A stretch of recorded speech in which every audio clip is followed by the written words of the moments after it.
ما افسانه پاندای کنگ فو کاریم. اون کسی نیست جز پسر بابا شده قلم کار، میره بالا پله ها رو پاندای کنگ فو کار. پاندای کنگ فو کار. آره میدونم شما هم داشتید همراه ویدیو و این آهنگ تیتراژ رو میخوندید، چون من خودم هم داشتم میخوندم. انیمیشن پاندای کنگ فو کار که فکر میکنم ایرانی نیست که این انیمیشن شاهکار رو با دوبله حامد عزیزی ندیده باشه، چون این انیمیشن تمامی جزئیات و معیارهای لازم برای یه انیمیشن معرکه بودن رو داره. داستان از این قراره که پاندای گشادی که از جاش بلند نمیشد و کل روزا مثل یه موجود بی‌خاصیت میگذروند و آرزو داشت جنگجوی اژدها رو ببینه، یهو زرتی خودش جنگجوی اژدها میشه و مردمی که مسخرش میکردن رو عاشق خودش میکنه. ناموسن سطح داستان نویسی پشم‌ریزون رو نگاه کن. حالا قسمت 4 این انیمیشن در حال انتشاره و گویا قراره هر سه ویلن قبلی که تایلانگ و شن و کای بودن برگردن و این قدرت آنتاگونیست اصلی انیمیشنه. آنتاگونیست چیه دیگه دلغک؟ تا همین دیروز میگفتی ما باید دشمن غربی را شکست بدهیم، حالا واسه ما با کلاس شدی میگی آنتاگونیست؟ هی اینقدر وسط دیالوگای من نپر، بذار کارمو بکنم دیگه مرد که مزاحم. بچه اگر نمیدونید آنتاگونیست همون ویلن خودمونه. خب بگذاریم طبق اخباری که اومده این انیمیشن 18 اسفند 1402 منتشر میشه، پس از همین الان باید آماده یه شاهکار دیگه از دریم ورکس باشید. اسپایدرمن بیوند د اسپایدرورس. پسرک سیاه‌پوستی که یه عنکبوت نیشش زد و تبدیل به قهرمانی شد که همه دوستش دارن. زکی ما رو پشه نیش میزنه، خارش میگیریم، نمیتونیم شبا بخوابیم، دهنمون کل روز سرویس میشه. این انیمیشن دقیقاً ادامه و پارت بعدی انیمیشن آن سوی دنیای عنکبوتیه که پایان بازی داشت و تنها مشکلش همین، وگرنه واقعاً فوق‌العاده بود. نیاز به توضیح نداره، این انیمیشن نسبتاً جدیده و ممکنه خیلیاتون ندیده باشین، بنابراین اسپویل نمی‌کنم که برید ببینید و لذت ببرید. و اگه نخواهید ببینید باید بگم یه گرافیک نوآورانه و جهان پردازی بزرگ رو از دست دادید و اصلا فکر نکنید چون پایان نداره خوب نیست و نمیتونید لذت ببرید. شهر جک و جانوران. چی؟ شهر جک و جانوران دیگه چیه؟ به خدا اسمش همینه. در سرویس اون زوتوپیاست. چه فرقی داره؟ ما ایرانی هستیم باید فارسی رو پاس بداریم. با بی شرف میخوام 100 سال سیاه پاس نداری. خدای هر چیزی رو به فارسی ترجمه نکنید، به خدا سوژه میشیم. مثلا کراوات همون کراوات دیگه، نه گردن آویز زینتی. بعد از دستگیر شدن دستیار شهردار و تموم شدن پرونده عجیب وحشی شدن شهروندا، همه چیز به برابری و برادری رسید و قوانین مسخره‌ای که نمیذاش حیوانات اهلی و یا کوچک جثه پلیس بشن حذف شدن. حالا جودی به جای پارکبان یه افسر پلیسه و نیک هم خلاف رو گذاشته کنار و پلیس شده. و خب شما رو نمیدونم ولی خود من که با این پایانش خیلی حال کردم. اصلا اطلاعاتی راجع به تاریخ پخش دقیق این انیمیشن ندادن، ولی خب احتمالاً تابستون 2024 پخش میشه. اینساید اوت یا درون و بیرون 2. رایلی کوچولو که موقع بلوغ با احساساتش به مشکل خورده بود و کم مونده بود اون دیوار محبت خانواده و تموم خاطرات خوب زندگیشون نابود کنه، با برگشتن احساس شادی و غم و ترکیبشون تونست همه چیزو برای خودش و خانوادهش درست کنه و همه چیزو به روال عادیش برگردونه. آقا یه لحظه ویدیو رو همینجا نگه دار. حالا که دارم فکرشو میکنم چجوری رایلی بعد از اون همه خرابکاری و بدبختی که درست کرده بود، کارت بانکی مامانشو دزدیده بود، تو خونه دعوا رو انداخته بود و عملا یه روز کامل غیبی زده بود و از مدرسه هم تازه فرار کرده بود، یهو بیاد برگرده بگه I'm gay.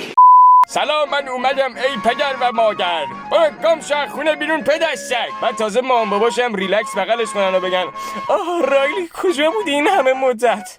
بگذاریم آقا. حالا رایلی کوچولو بزرگ شده و قراره احساسات جدید رو در کنار احساس خشم، غم، کرینج، شادی و ترس تجربه کنه. ولی خب گذشته از تمام اینا فکر کنم ما ایرانی‌ها فقط غم و خشم داریم، شادیمون گم شده. خب این انیمیشن معرکه قراره 25 خرداد 1403 اکران بشه. بچه اگر میدونستین من تو چه شرایطی دارم الان ریکورد میکنم اینقدر لایک و سابسکرایب میکردین که پدرتون فوت کنه. شماره 5 سونیک د هج‌هاگ 3. سونیکو که دیگه هممون میشناسیم. مگه میشه با بازیای خفنش و انیمیشنش خاطره نداشته باشیم؟ هرچی از خفن بودن انیمیشن، انیمه و گیماش بگم بازم کم گفتم. و خب البته 2 لایو اکشن از این انیمیشن تا الان اومده که برخلاف انتظارها دهن منتقدا رو باز گذاشت و تونست نظر تعداد زیادی از مخاطبین رو به خودش جلب کنه. همه اون اول فکر میکردن که مثل بقیه لایو اکشنایی که میسازن قرار کیفیتش با مدفوع اسب آبی یکی باشه، ولی خب سونیک حتی تو لایو اکشن هم شاهکار بود. یعنی خودمون باشه، ولی خب منم اول اینجوری فکر میکردم. حالا بیخیال. قسمت سوم سونیک قرار منتشر بشه و این بار شخصیت‌های بیشتری از دنیاش مثل تیلز و امیروز و ناکلز قرار داخل لایو اکشن حضور داشته باشه. موضوع و داستان هنوز نامعلومه، ولی گفته میشه قرار 30 آذر 1403 اکران بشه تا مردم بتونن برن و بلیتشو بخرن. ولی خب داش اینجا ایرانه، همچین انیمیشنای داخل ایران نمیاد برای سینما. ولی خب کسی نمیتونه جلوی ما رو بگیره چون ما قدرتمندیم و میریم مفتی دانلودش میکنیم و به تماشای اون میپردازیم. پس این بوت 3 یا شرک 5. دریم ورکس با انتشار گربه چکمه پوش 2 نشون داد هنوزم همون شاهکار همیشگیه و میشه به صنعت انیمیشن امیدوار بود. انیمیشنی که نمیدونم از گرافیک محشر رو به نمایش گذاشتن فلسفه مرگ که همه مخاطبین رو میخوب کرد بگم، یا موسیقی محشر و گوش نوازش که به گفته خودشون 4 سال روش کار شده بود. سکانس آخر این انیمیشن گربه و کیتی و آقا سگه به جزیره‌ای که شرک توش زندگی میکنه میرن و دریم ورکس همونجا خبر پروژه جدیدش رو میده که همه ما انیمیشن فرا همونجا پشممون ریخت و تو آسمون عروسی بود. رفقا در رابطه با این خبر فقط ساختنش تایید شده، ولی هنوز دقیق معلوم نشده که قرار انیمیشن جدید دریم ورکس شرک 5 باشه یا گربه چکمه پوش 3، ولی فکر میکنم داستان گربه و دف هنوز تموم نشده و احتمال اینکه قسمت سوم گربه چکمه پوش باشه بیشتره که هر کدومش باشه ما قرار لذت ببریم و کودک درونمون رو ارضا کنیم.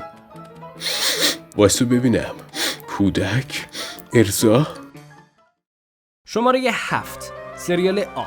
بعد از گذشتن چندین سال از این انیمیشن فوق‌العاده که تقریبا همه ما تو دوران بچگی باش اشک ریختیم، قراره یه سریال راجع به زندگی کارل و دوباره عاشق شدنش بدن. این انیمیشن خفن همین چند مدت پیش اومد بیرون. اون موسیقی متن خاطرانگیز و فوق‌العاده‌اش، اون حس زندگی که به آدم میده، اصلا نمیتونم دیگه تحمل کنم. همین الان باید دارم دانلودش کنم نگاش کنم.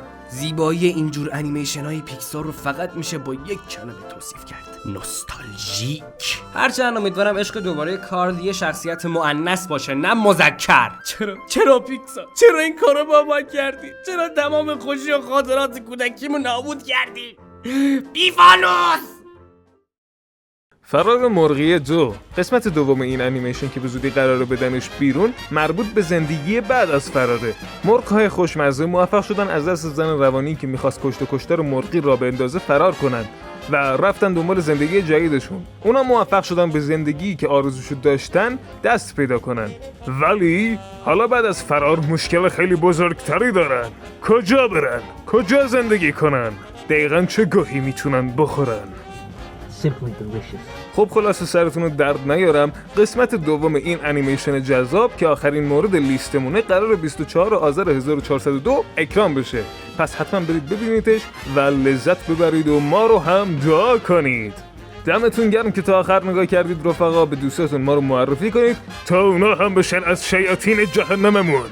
لایک و ساب مثل همیشه فراموش نشه و اینکه تو کامنت بنویسید بیشتر منتظر کدوم انیمیشنید. من که خودم مثل سگ منتظر شرک بعدی ام. خیلی عشقید، دمتونم گرم. تا یه محتوای پر محتوای دیگه، خدا نگهدار.